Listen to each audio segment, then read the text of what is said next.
What is equity? Equity is about ownership. It represents your share in the company. When an entrepreneur founds a company, he and his team own 100% of the company. They may divide it up amongst themselves, but the founding team owns everything. When they bring an investor in, that dynamic changes. Instead of people focus solely on their ownership stake and growing the company, there is now an investor who is also looking for a return. And structuring their equity interest in such a way that they get a return is an important part of what a lawyer does. Educating the entrepreneur about what it means to have a partner in their business is an important part of what a lawyer does.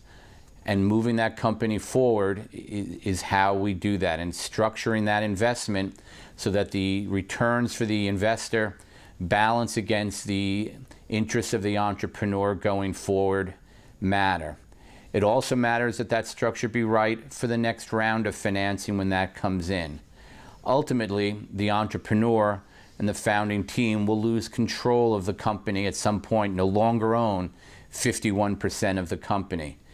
That is a very psychic, hard moment for any entrepreneur or founding team when they realize, for lack of a better phrase, that they're outnumbered in the stockholders meeting. And being prepared for that day is an important thing to have happen, and part of building the communication between the investor and the entrepreneur.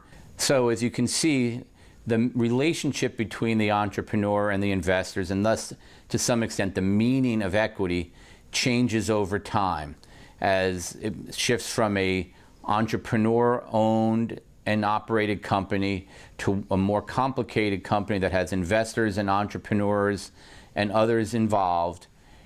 And a good lawyer prepares for that eventuality and educates the entrepreneur for that day.